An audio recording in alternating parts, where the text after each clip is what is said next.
2020년 4월 17일 새벽 설교입니다. 오늘 본문은 사무엘하 12장 1절에서 31절까지 말씀입니다. 본문은 나단의 책망과 다윗의 회개에 관한 말씀입니다. 본문은 다 읽지 않고 14절까지만 읽도록 하겠습니다. 여호와께서 나단을 다윗에게 보내시니 그가 다윗에게 가서 그에게 이르되 한 성읍에 두 사람이 있는데 한 사람은 부하고 한 사람은 가난하니 그 부한 사람은 양과 소가 심이 많으나 가난한 사람은 아무것도 없고 자기가 사서 기르는 작은 암양 새끼 한 마리뿐이라.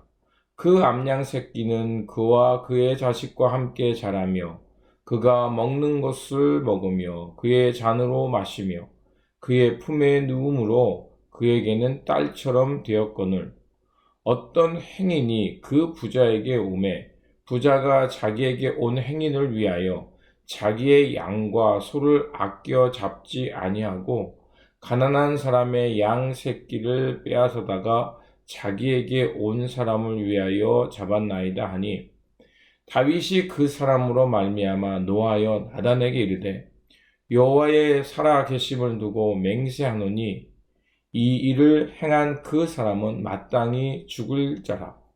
그가 불쌍히 여기지 아니하고 이러한 일을 행하였으니 그 양 새끼를 4배나 갚아 주어야 하리라 한지라.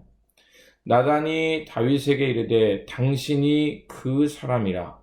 이스라엘의 하나님 여호와께서 이와 같이 이르시기를 내가 너를 이스라엘 왕으로 기름 붓기 위하여 너를 사울의 손에서 구원하고 내 주인의 집을 내게 주고 내 주인의 아내들을 내 품에 두고 이스라엘과 유대 족속을 내게 맡겼니라. 만일 그것이 부족하였을 것일 같으면 내가 내게 이것저것을 더 주었으리라. 그러한데 어찌하여 내가 여호와의 말씀을 업심 여기고 나 보기에 악을 행하였느냐. 내가 칼로 헷 사람 우리아를 치되 암몬 자손의 칼로 죽이고 그의 아내를 빼앗아 내 아내로 삼았도다. 이제 내가 나를 업신 여기고 헷 사람 우리아의 아내를 빼앗아 내 아내로 삼았은즉 칼이 내 집에서 영원토록 떠나지 아니하리라 하셨고 여호와께서 또 이와 같이 이르시기를 보라 내가 너와 내 집에 재앙을 일으키고 내가 내 눈앞에서 내 아내를 빼앗아 내 이웃들에게 주리니 그 사람들이 내 아내들과 더불어 백주에 동침하리라. 너는 은밀히 행하였으나 나는 온 이스라엘 앞에서 백주의 이 일을 행하리라 하셨나이다 하니 다윗이 나단에게 이르되 내가 여호와께 죄를 범하였노라 하매 나단이 다윗에게 말하되 여호와께서도 당신의 죄를 사하셨나니 당신이 죽지 아니하려니와 이 일로 말미암아 여호와의 원수가 크게 비방할 거리를 얻게 하셨으니 당신이 낳은 아이가 반드시 죽으리라 하고 다윗은 우리아의 아내 바세바를 얻기 위해 무고한 사람을 죽였습니다. 그러자 하나님은 선지자 나단을 통해서 한 이야기를 통해 다윗의 죄를 지적하십니다. 힘 있는 사람이 가난한 사람의 하나뿐인 양을 빼앗아 자신의 손님을 대접하는 이야기입니다. 이 이야기를 들은 다윗은 즉각 분노하여 그 부자가 마땅히 죽을 자이며 그리고 그 양 새끼를 4배나 갚아야 한다고 판결합니다. 바로 이 판결은 결국 자기 스스로에게 한 판결이었습니다.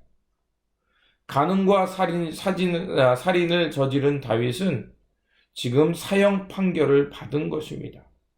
그리고 출애굽기 22장 1절에 의거해서 그 4배나 남에게 손해를 입혔을 때는 4배나 갚아야 된다는 그 말씀을 말하고 있는 것입니다. 이 이야기를 듣고 있던 나단은 바로 다윗을 향해 책망합니다. 7절에 당신이 그 사람이라. 이스라엘의 하나님 여호와께서 이와 같이 이르시기를 내가 너를 이스라엘 왕으로 기름 붓기 위하여 너를 사울의 손에서 구원하고 내 집의 내 집 주인의 집을 내게 주고 내 주인의 아내들 내게 두고 품에 두고 이스라엘과 온 유다 족속을 내게 맡겼느니라. 만일 그것이 부족할 것 같으면 내가 내게 이것저것을 더 주었으리라. 그러한데 어찌하여 내가 여호와의 말씀을 업신여기고 나 보기에 악을 행하였느냐? 내가 칼로 햇사람 우리아를 치되 암몬 자손의 칼로 죽이고 그의 아내를 빼앗아 내 아내로 삼았도다. 하나님은 다윗을 사울의 손에서 구하시고 그를 왕으로 삼아 주셨습니다. 그리고 이스라엘과 유다를 하나님의 대리자로 다윗에게 맡기셨습니다. 그런데 다윗은 9절에 말한 것처럼 하나님의 말씀을 업신여기고 하나님 앞에서 악을 행한 겁니다. 그것도 모자라서 그 암몬 자손의 칼로 다윗에게 충성했던 햇사람 우리아를 처참하게 죽게 했습니다. 이것은 바로 간음죄, 살인죄, 여러 가지 죄입니다. 다윗은 하나님 앞에서 죽을 수밖에 없는 자였던 겁니다. 나단의 책망을 들은 다윗은 즉각 회개하고 하나님 앞에 용서를 구합니다. 13절에 다윗이 나단에게 이르기를 내가 여호와께 죄를 범하였노라. 그 결과로 이제 밧세바 사이에 낳았던 아이는 곧 죽게 됩니다. 다윗은 이 일을 위해서 금식하며 아이가 아프다는 소리를 들었을 때 7일 동안 금식하면서 하나님 앞에 간절히 기도합니다. 그런데 아이가 죽게 되자 금식을 풀고 일어나서 몸을 씻고 의복을 갈아입고 밧세바를 위로합니다. 그 전까지 사무엘하의 전까지 오늘 본문 전까지 말씀을 보면 승승장구하던 다윗, 하나님을 사모하고 하나님을 위해 무엇인가를 하고 싶어 했던 그 마음을 기뻐하셔서 다윗과 다윗의 가문을 축복하셨던 하나님. 그런데 이 사무엘하가 갑자기 12장에서 그 장면의 말씀이 변화되는 것을 볼 수가 있습니다. 그리고 오늘 본문을 통해서 다윗이 회개하는 장면을 기록한 것을 알 수가 있습니다. 그렇다면 왜 사무엘하는 이 다윗이 감추고 싶었던 이 추악한 모습을 왜 기록했을까요? 바로 신앙인의 기본 자세가 무엇인지를 말하고 싶었을 겁니다. 죄를 돌이키고 죄를 안 짓는 것이 좋지만 죄를 지었을 때 돌이키고 바른 길로 다시 가는 것이 결국 하나님의 백성이 사는 길임을 말하고 싶었던 것입니다. 다윗은 아마 이 사건을 통해서 평생토록 하나님 앞에서 죽을 수밖에 없는 자신이 용서받은 죄인임을 잊지 않고 살았을 겁니다. 그리고 자신이 살아갈 수 있는 것은 하나님의 용서와 자비 없이는 살 수 없는 존재라는 것을 잊지 않고 살았을 겁니다. 사울왕은 다윗보다 덜 위험한 죄를 지었습니다. 그럼에도 불구하고 사울은 처참하게 죽음당했고 하나님의 적이 되었습니다. 그런데 다윗은 사울보다 더 큰 죄를 지었음에도 불구하고 왜 그는 용서받을 수 있었을까요? 그가 하나님 앞에 나아가 어떠한 회개를 했고 어떠한 삶으로 살고자 했는지를 우리가 그의 기도를 통해 알 수 있습니다.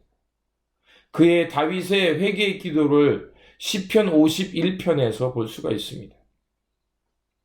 다윗의 회개 기도가 핵심이 되는 것은 5절에서 시편 51편 5절에서 13절입니다. 내가 죄악 중에서 출생하였으며 어머니가 죄 중에서 나를 잉태하였나이다. 보소서 주께서는 중심이 진실함을 원하시오니 내게 지혜를 은밀히 가르치시리이다. 우슬초로 나를 정결하게 하소서. 내가 정하리이다. 나의 죄를 씻어 주소서. 내가 눈보다 희리이다. 내가 즐겁고 기쁜 노래를 들려주시사 주께서 꺾으신 뼈들도 즐거워하게 하소서. 주의 얼굴을 내 죄에서 돌이키시고 내 모든 죄악을 지워 주소서. 하나님이여 내 속에 정한 마음을 창조하시고 내 안에 정직한 영을 새롭게 하옵소서. 나를 주 앞에서 쫓아내지 마시며 주의 성령을 내게서 거두지 마소서. 주의 구원을 즐거움을 내게 회복해 주시고 자원하는 심령을 주사 나를 붙드소서. 그리하면 내가 범죄자에서 주의 도를 가르치니 죄인들이 죽게 돌아오리라. 다윗은 하나님 앞에서 씻을 수 없는 죄를 지었고 죽을 수밖에 없는 죄를 지었다는 것을 직시했습니다. 그리고 즉각 하나님 앞에 나아가 자복하며 하나님의 자비하심을 구하는 것을 알 수가 있습니다.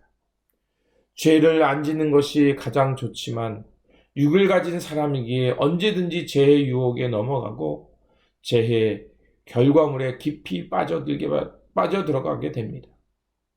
그 죄성을 인정하는 것, 그리고 하나님의 자비하심을 구하는 것이 바로 그리스도인이 살 길입니다.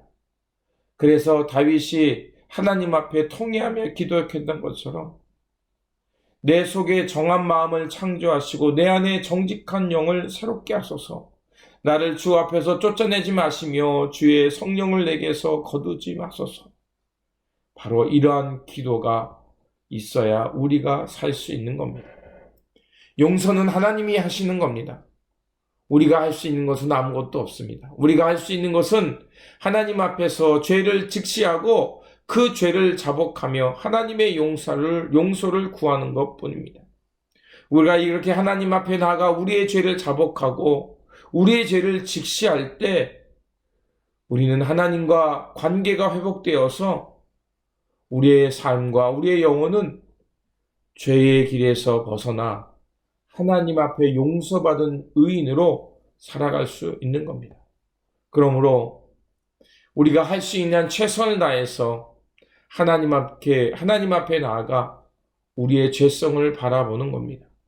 그리고 하나님의 자비하심을 구하면서 날마다 하나님과 깊은 관계와 교제를 통해서 죄에 멀리되는 하나님의 마음, 그리고 우리 안에 정직한 영을 창조하시는 하나님의 마음, 그 마음으로 붙들고 살아가는 겁니다.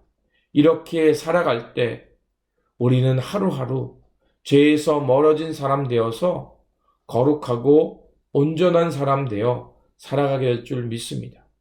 이렇게 거룩한 삶을 향해 나아가는 순례자들이 되시기를 다시 한번 주님의 이름으로 축원드립니다. 기도하겠습니다.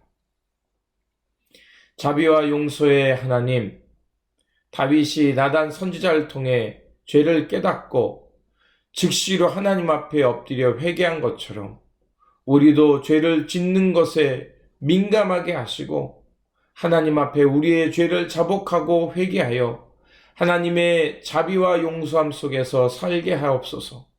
그래서 하나님과 깊은 교제를 통해서 죄에 짓는 것을 두려워하게 하시고 우리 안에 정결한 영을 창조하시어 순결하고 깨끗한 마음의 사람으로 날마다 한 걸음씩 거룩해져 가는 성도들 되게 하여 주시옵소서.